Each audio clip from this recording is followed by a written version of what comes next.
Hey, this is Heidi Dawson. If you love all things health and wellness and style of any kind, hang out here with me each week. I'm obsessed with never-ending improvement, and it's all in an effort to help each one of us live a wildly successful lifestyle.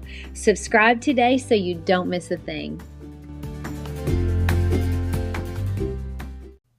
Hi, guys. Welcome to episode 375 of the Wildly Successful Lifestyle Podcast.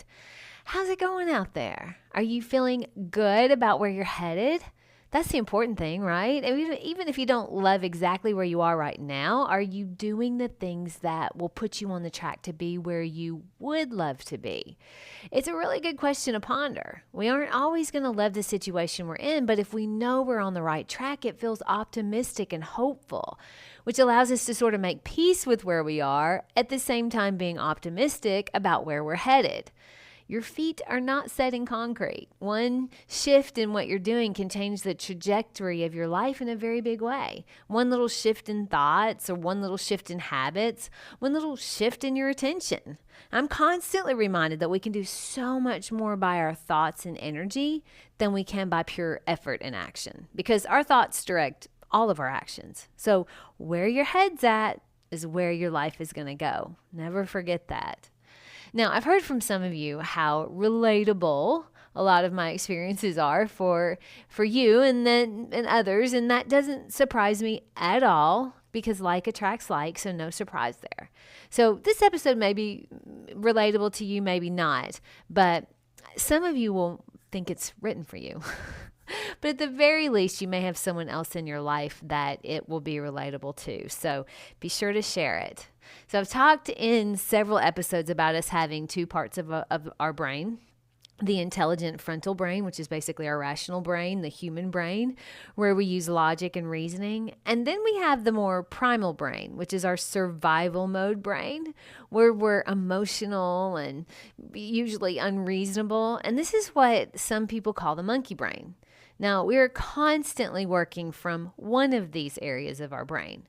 Now, the more you work from your rational brain, the better off you're going to be. It's that way for everyone.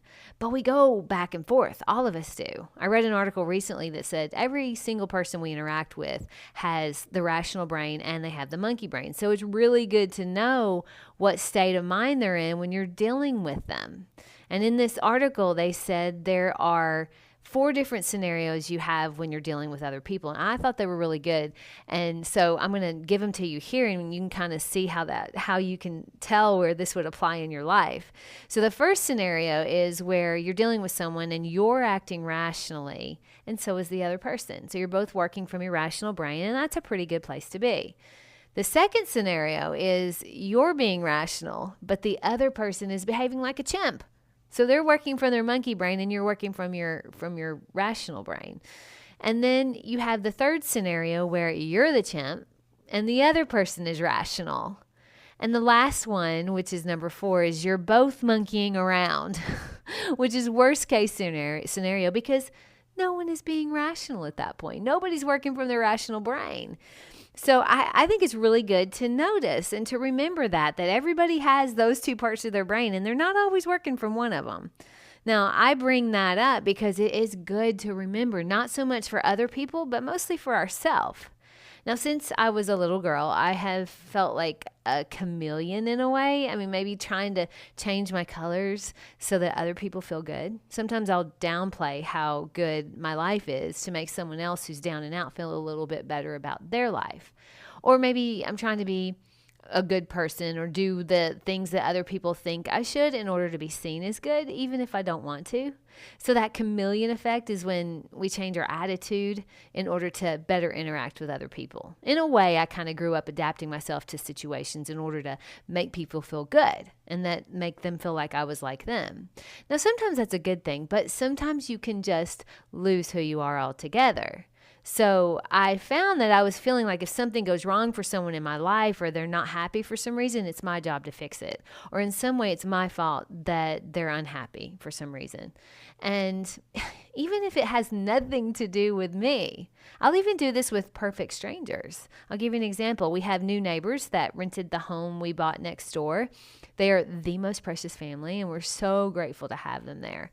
Now, they have 3 precious little daughters, and they're homeschooled, and they all love this house, and they've been looking for somewhere in this area, so they're excited to be there. But there are no other kids that live on this cove. And so I found myself worrying about the girls not having friends to play with here. And so I was thinking, oh, who do I know that has friends that we can invite them over and introduce them? And I was creating all these things in my head, like it's really my fault that there aren't other kids on the cove. And how was I going to fix it? But then once I realized that I was doing it, I stopped and I just reminded myself, hey, we created this beautiful home that they've been looking for. And that is the only role I play here. The only thing I need to do is be the best neighbor I can be, and they'll figure out the rest from there. They don't need me. They don't need my input on that. So I put my monkey brain to sleep and allowed my rational brain to take over. Because when I'm in my monkey brain, I create imaginary problems in my head that give me unnecessary anxiety all the time. When I'm in my monkey brain, that is kind of what I tend to do. But once I let my rational brain take over, I realized that it isn't my job to do that. I don't have to solve for imaginary issues that I'm creating in my head. Now, I'm very visual, so I actually like to picture walking a real monkey on a leash, and that's when I'm being emotional and irrational. But when I put my monkey to bed, my rational brain takes over. My monkey brain loves to create imaginary problems. But what if there are problems that aren't imaginary? I have those too. So for instance, my family, I talk about my family and their religion a lot, and it kind of has them in a bubble, and they aren't really supposed to associate with non-members of their religion. And they don't cuss, they don't celebrate holidays, they don't watch movies that are rated R. Things tend to offend them pretty easily because they're sheltered. And I know this, and this is not my imagination, it's real. So when I'm around them, I'm constantly worried about their feelings. In other words, I'm constantly walking the monkey on a leash. My monkey brain is running the show when that scenario is going on. We were recently going to a movie together, and in my mind, I had such anxiety that something in the movie would offend them. And then recently they were at my house spending the night kind of unexpectedly, and we had already had plans to have dinner, have my sister-in-law and her boyfriend and and his step-parents were coming over for dinner. Now, none of them go to church at all, which is fine, but they kept talking about living together before they were married, which my parents in their religion is a very big sin. And they were also talking about all about the military, which is another thing that my parents, is a no-no to be a part of in their religion. So I noticed myself trying to manage the conversation and manage my parents and my older sister to make sure that they weren't being offended, which was making me crazy. That monkey was dragging me all over the place until I finally put him to bed and my rational brain took over, and I thought, you know what? Hold on. They're all grown-ups. I'm not responsible for their feelings any more than they're responsible for mine. And once I let that go and I relaxed into, if they get offended, it's on them, I was really able to notice that, you know what, they can handle their own. My mom at one point, I overheard her telling the dad that God was probably happy that he finally made an honest woman out of his wife. And at that point, I realized I was basically herding cats. So I felt good that I had let it go. Allowing the rational front brain make decisions is way better because the monkey brain is literally going to drive me crazy. Now, more recently, I have really been practicing letting my family just feel the way they are going to feel without my needing to solve for it or apologize for it. That monkey brain will have me apologizing for things that I have no need to apologize for. The other night, my husband and I got home from dinner with friends, and it was late. It was like 9:30, which is past my bedtime. May not be late to you, but it is to me. So I took our little Yorkie out, and then I was heading upstairs, and Eric, my husband, asked if I was going to bed, and I said, yes, I'm sorry. I know I'm no fun. Now, first of all, why would I talk about myself like that? That's my monkey brain calling the shots. When my rational brain is in charge, me going to bed at the time I want to go to bed does not mean I'm not fun. It means I like to go to bed early. Eric likes to stay up a little later than I do. And I realize that a lot of times I find myself apologizing for going to bed early when it doesn't matter to him at all. He doesn't care. Just he likes to stay up late, and that's fine. But I also notice he doesn't apologize for sleeping in, even though I get up early. And so he never apologizes and said, I know I'm no fun because I sleep in. Of course not. There's nothing wrong with it.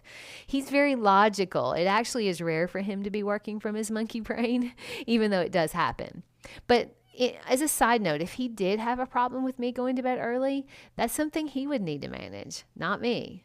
See, that's the difference between the rational brain and the monkey brain.